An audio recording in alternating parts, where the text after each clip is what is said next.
Prague is one of those cities that looks like it's straight out of a fairy tale. The cobblestone streets, the castle on the hill, the bridges over the river, it's just stunning. But there are also so many things about Prague that tourists just don't know. Scams to avoid, hidden costs, cultural quirks that'll catch you off guard. So here are some of the things I wish I had known before visiting Prague in Eastern Europe.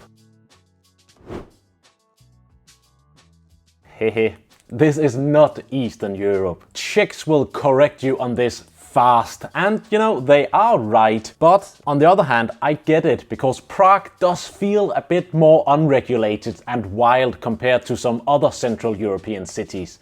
You know, you got weed shops on every corner, sketchy currency exchanges, and taxi drivers constantly trying to scam you. So it's got that slightly chaotic energy, but geographically and culturally, it's Central Europe. So don't call it Eastern Europe to a local unless you want a lecture.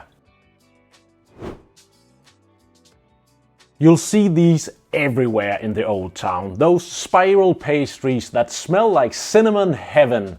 They look perfect on Instagram and tourists seem to be obsessed with them. But here's the truth. Locals don't eat them. Trdelník isn't Czech. It's actually from Romania or Hungary, I think. It's definitely not a Prague speciality. It's just been marketed as, you know, traditional Czech, but it's quite a new thing in Prague actually. So if you want some real Czech food, skip the Trdelník and try something actually Czech instead. Prague and Czech Republic in general uses Czech crowns, not euros. And this is where it gets a bit dangerous, you know. Never ever exchange money on the street, even if people look nice, because you will probably get approached by people offering great rates, and if you use them, you'll end up with worthless Belarusian rubles or old Hungarian currency. So a pro tip, just use ATMs from actual Czech banks. That way you won't get scammed. Or honestly, you know, just pay by card. I haven't really used Czech crowns since I was there in 2017 or something like that. I just use my phone with Apple Pay all the time. So as far as I understand, tipping is kind of expected in Prague, maybe around 10%. And it's actually illegal for restaurants to automatically add a service charge to your bill. But some places still do it, especially in touristy areas. So always check your receipt before you tip extra. Charles Bridge, Old Town Square, the astronomical clock. They're all stunning and well worth a visit, but they're also packed with tourists shoulder to shoulder. Here's the thing though, Prague is actually quite a big city. So if you walk just a couple of minutes away from the main bits of Old Town in any direction, you'll find a more normal Prague. You know, locals going about their day, affordable restaurants, cool cafes where locals actually hang out. And I'd highly recommend heading out to neighborhoods like Karlin, Žižkov or Holušovice. This is where people from Prague actually hang out, so if you want to experience something a bit different than the old town, just head outside of that little touristy zone.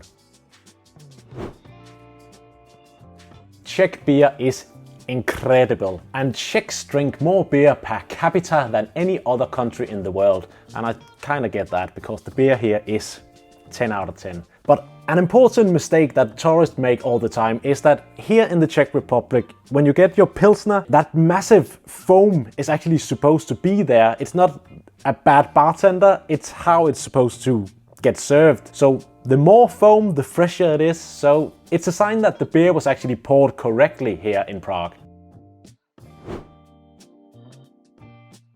Everyone seems to put the Wenceslas Square on their itinerary because it's famous, but honestly it's just a big commercial boulevard basically with a McDonald's and Trdelník stands. There's nothing special about it. It's fine, I guess, but just don't go out of your way to see it. Just walk through if you're passing by.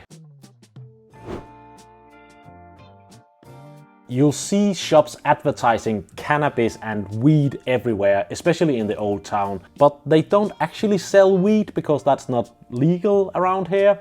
They sell synthetic stuff, you know, so it's basically just sketchy chemical substances that have made people very ill, and it's actually not supposed to be eaten. I think on the back of it, it says in Czech, of course, that it's only, you know, for display purposes, so maybe just don't buy it.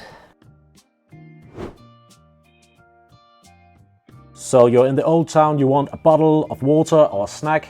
Don't go into those touristy mini markets around the old town square or anywhere in the old town actually. You know, a bottle of water that costs maybe 15 Czech crowns at a normal supermarket will be 5 or 10 times that in the touristy shops. So go to Lidl, Albert or Billa instead. There are plenty around the city and the prices here are normal, and we are not in Eastern Europe, but the prices are way lower here in the Czech Republic compared to France or Germany or Copenhagen. Prague's metro, trams and buses are clean and efficient, and it's honestly ridiculously affordable. For example, you can get from the airport to the city center on public transport for like 40 Czech crowns, and the taxi will cost 10 times that. So just download the Pitlitaka app to buy tickets on your phone. It's super easy. E-scooters are everywhere and tourists love them, but locals really hate them because of those narrow cobblestone streets. They aren't really designed for speeding around on an e-scooter. Honestly, it's kind of dangerous both for you and pedestrians and locals. So just walk or take the tram. You'll see much more of the city that way anyways. Prague is one of the safest cities in Europe. Violent crime here is super rare, but of course pickpockets are everywhere.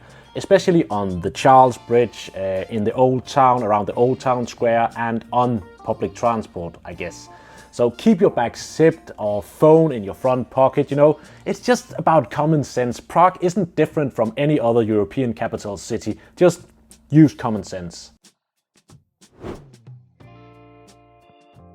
Charles Bridge is absolutely amazing. It's stunning, it's iconic, it's historic and absolutely worth seeing. And everybody knows that, so it's absolutely packed, and it's also where you cross over from the old town to Malastrana. If you've seen my where to stay video up there, you will know that these are two of the best areas. So around here you will be shoulder to shoulder with other tourists. But if you get there around sunrise or sunset, like 6 to 7 a.m. or right before dark in the evening, it's a different story. So I'd highly recommend, if you're up for it, set your alarm early just one of your days in Prague.